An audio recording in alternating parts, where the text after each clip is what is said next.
Okay guys, so I thought I would do a never short video on, drumroll please, not my grimace, pray tell, but about your blood glucose, because that's really important. I mean, your ketones are important, but your glucose is, I think, the problem with a lot of you guys. And even prior to even trying keto, that's an issue, because you can't regulate it.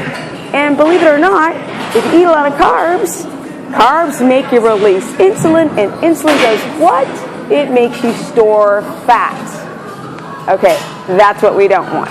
Especially since we're not hungry, living in the focus, the modern world, right? We're not hunter-gatherers, we're just lazy cats.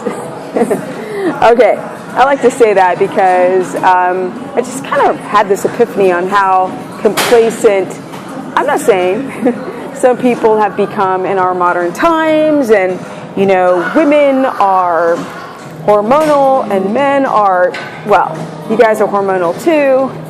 Everybody's got too much estrogen and it's a mess. But back to our glucose and our ketones. So if you're using a glucometer, you want a blood glucose between 60 and 80. That's what you want. If you start going above 80, but you can also have like glucose over 80 and have ketones over 1 in millimolars, but we don't want that because that's not a highly adapted keto state. A highly adapted keto state would be, well, it would be around 77 is a sweet spot for your glucose, and then your millimolars would be around 2 to 2.5. Now that would be pretty freaking awesome sauce, right? That's what we want. But a lot of you guys have a hard time reaching the sweet spot on glucose, which I'm telling you, in this time for me, I almost feel it's more important to know your glucose than your ketones. Because if your glucose is under 80 in the 70s, and you have no hypoglycemic response, which is tired, hunger pangs, shaky, fall to the floor, can't move because your body shuts your shite down. If you're not experiencing that and you've got a lot of energy, well then you're probably in ketosis. If you've had any type of metabolic derangement, your glucose is easily spiked. The reason why that is, you know, a lot of people, first of all, you guys, you need to test your blood glucose in the morning, fasted. We want the fasted glucose. We want to see what your body is doing while you're sleeping. Are you over secreting insulin via cortisol? Is your cortisol too high? It might be. Is your sleep quality shite? Probably. Your body's not able to get into repair mode. So like over the last month, I've done quite a lot of videos on sleep cycles, blue blocking glasses that block out the blue light so you can sleep better. And this one woman emailed me like, you kind of mentioned the blue blockers. I'm like, what? I mention it in every video. Yes. And people think it's some kind of mythological creature like floating in the air that doesn't exist.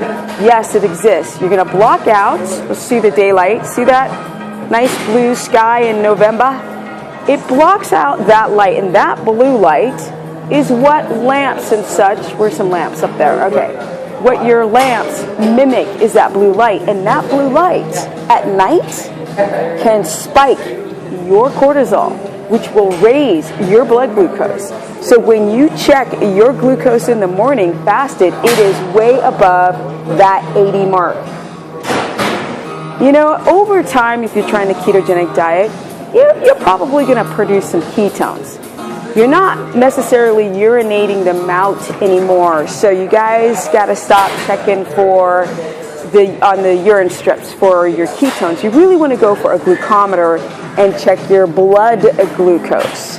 A sweet spot, it's around 2 to 2.5, which is fantastic bomb. You don't have to get as high as 6.7, which some people reach, but they almost never stay consistent because the body is always in flux, always. So don't expect the same numbers every day. And every time you have a stressful event, your glucose is going to peak. Now here's the problem. So a lot of you guys who are just like sitting in the 90s all the time, and for those who are like the rest of the world who use millimolars as your blood glucose, I'm not the expert at the millimolars. I know that anything over a 5.0 millimolars for glucose is not so good. You want it to be in the 4 zone, but I'm going to stick to what I know. Okay, so I'm going to stick to the deciliter system and go with the 77 as a sweet spot of your glucose. That's what you want. And the reason why you guys are up in the 90s is because let's say that you've been dieting, let's say that you've been a stress monger, let's say that your sleep has been harsh, let's say that you go through a traumatic event, your body is going to force you to slow down to conserve energy.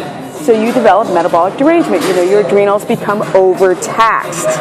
And they're in control of your steroid hormones, your reproductive hormones, your energy hormones.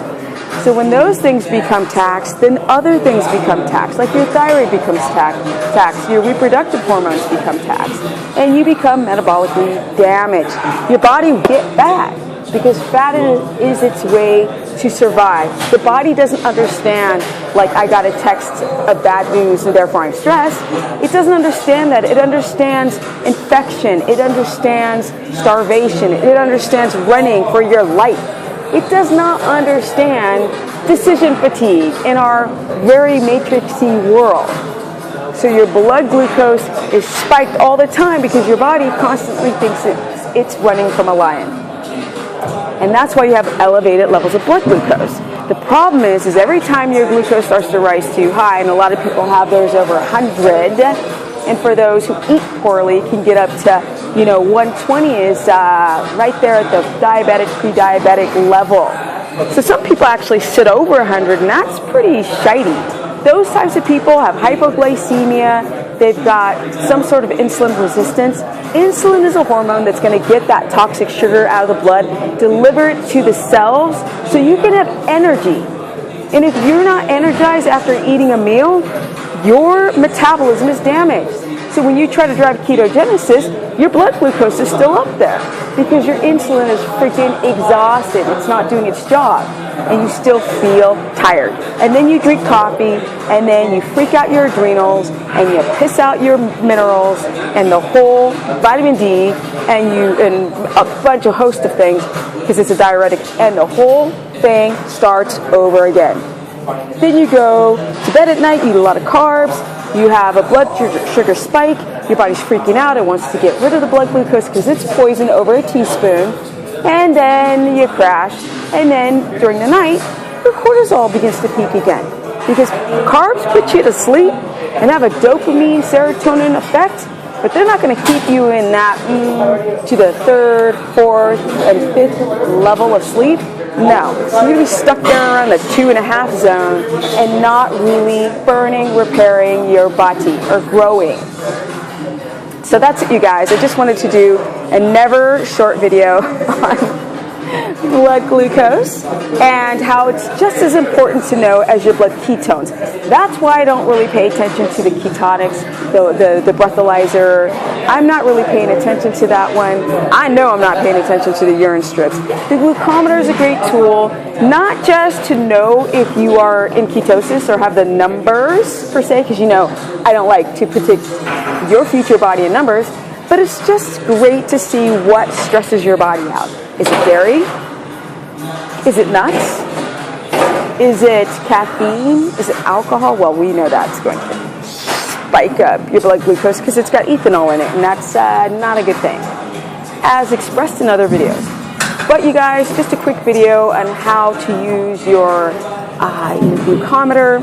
I think I did another video and another one about testing yourself in the morning on an empty stomach, fasted. Those are your first starting numbers because it is the morning is the worst time to produce ketones. I mean, your liver has to go and convert them, right, into beta-hydroxybutyrate and into ketones. And so your body's kind of playing catch up when you start seeing your millimolars rise towards the evening. It's a very subjective time. You're not in ketosis if you measure later in the day and have a crappy number in the morning below 0.5, like at a 0.2. So that's it, you guys. I just wanted to do a video about your glucometer, about the blood glucose numbers are just as important. Precision Extra is the brand that most people go and find on Amazon. There are other brands for those who are in Europe and other countries who cannot get a Precision Extra glucometer. The glucose strips are quite cheap, but the ketone strips are freaking, those are the things that burn a hole through your wallet.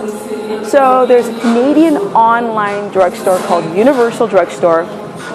They sell ketone strips for like 60% off in comparison to other places or the US. Oh yeah, the brand is called Freestyle. If you guys want to learn more, go to stephanieperson.com, Stephanie the Business Person on my Facebook fan page, Stephanie Ketogenic on my Instagram. Okay guys, I'm going to finish up my workout because I'm feeling kind of spry. Peace out.